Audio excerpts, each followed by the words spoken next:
গুরুদেবের যে বিরহ জ্বালা, কেউ যদি একবার মন ও প্রাণ দিয়ে যদি গুরুদেবকে ভালোবাসে, সে আর গুরুদেবকে ত্যাগ করতে পারে না। সবকিছু ত্যাগ করা যায়, কিন্তু গুরুদেবের বিরহ জ্বালা যন্ত্রণা সহ্য করা এই পৃথিবীতে অনেক কষ্ট।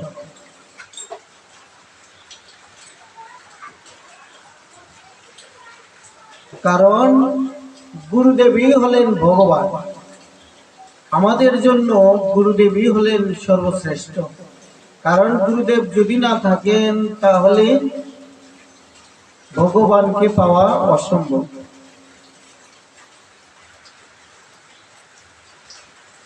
জীবেরও নিস্তার লাগি নন্দ সুত হরি, ভুবনে প্রকাশ হলেন গুরু রূপ ধরি। জীবেরও নিস্তার লাগি নন্দ সুত হরি, ভুবনে প্রকাশ হলেন গুরু রূপ ধরি। এই পৃথিবীতে ভগবানই গুরুদেবের রূপ ধরে আসলেন।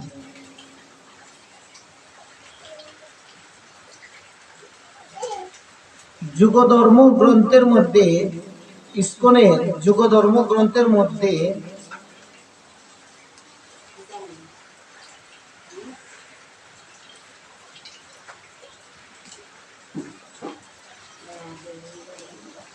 স্বামী অভয়ানন্দ তিনি বললেন, গুরুদেবের মধ্যেও সৎ এবং অসৎ গুরুদেব হন।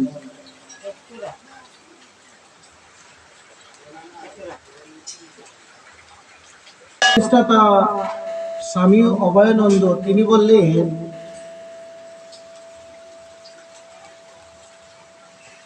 মানুষের মধ্যে যেমন ভালো এবং মন্দ হন, ঠিক গুরুদেবের মধ্যেও ভালো এবং মন্দ হয়। বলে সেটা কেমন করে? গুরুদেব তো গুরুদেবই। বলে না, গুরুদেবের মধ্যে ভালো এবং মন্দ কেমন করে হয়?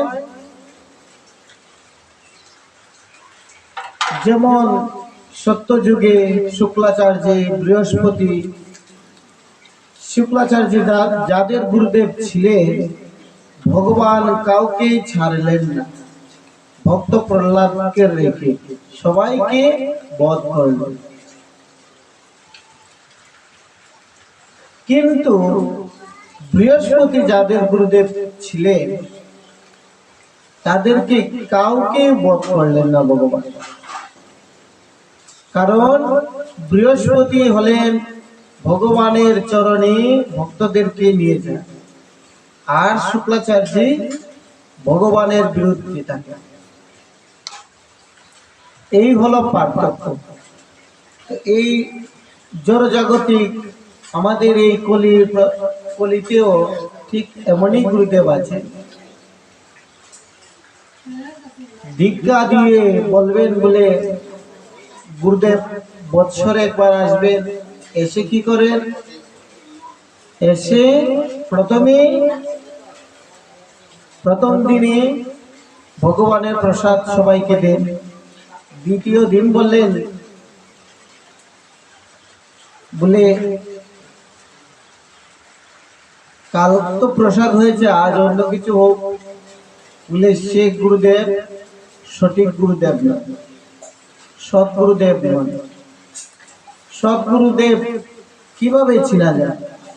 কিবা বিপ্র কিবা নাসি শূদ্র কেন হয়, যেই কৃষ্ণ তত্ত্ব ভেতা সেই তো গুরু হয়।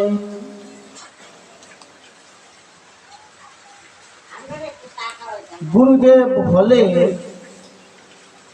যে ব্রাহ্মণ হতে হবে শাস্ত্রের মধ্যে এটা কোনো জায়গাতেই বললেন না বলে ব্রাহ্মণ হলে গুরুদেব হবে। গুরুদেব শূদ্র হতে পারে, ক্ষত্রিয় হতে পারেন, বৈশ্য হতে পারেন, ব্রাহ্মণ হতে পারে। কিবা বিপ্র কিবা রাশি শূদ্র কেন হয়? যেই কৃষ্ণ তত্ত্ববেতা সেই গুরুদেব হয়। গুরুদেব চিনার লক্ষণ বললেন, গুরুদেব সর্বপ্রথমেই আমিষ আহার করবেন সদ্গুরুদেব তিনি। দ্বিতীয়তে বললেন কোনো ধরনের নেশা থাকবে না। তৃতীয়তে বললেন কোনো ধরনের নারী সঙ্গ চলবে না, দুঃখ ক্রিয়া। যদি এই চারটা লক্ষণ থাকে তবে তিনি সদ্গুরুদেব।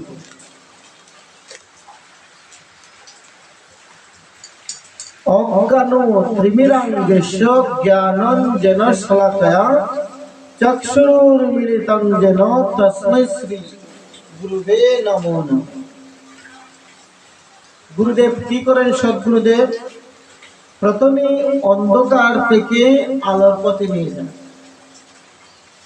প্রথমে অন্ধকার থেকে আলোর পথে নিয়ে যান।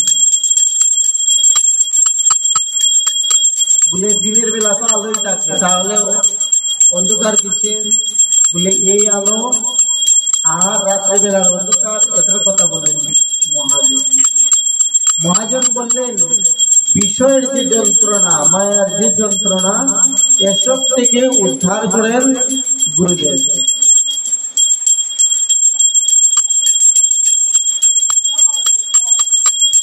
গুরু কৃষ্ণ রূপ হন শাস্ত্রেরও প্রমাণে, গুরু রূপে কৃষ্ণ কৃপা করেন ভক্তগণ।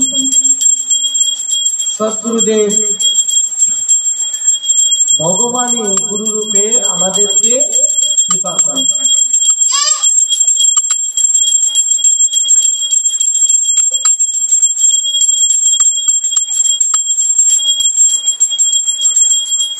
এই হলো সদ্গুরুদেবের লক্ষণ। আজ আমাদের গুরুদেবের বিরহ থেকে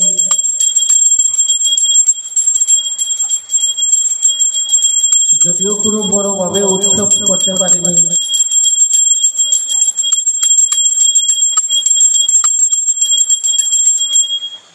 এই গুরুদেবের চরণ পাওয়া খুবই দুর্লভ।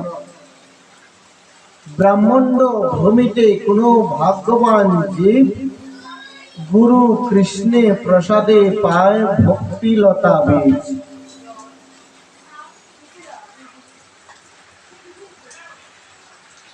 এই যে গুরুদেবের কৃপা পাওয়া, এটাও একটা ভাগ্যের ব্যাপার।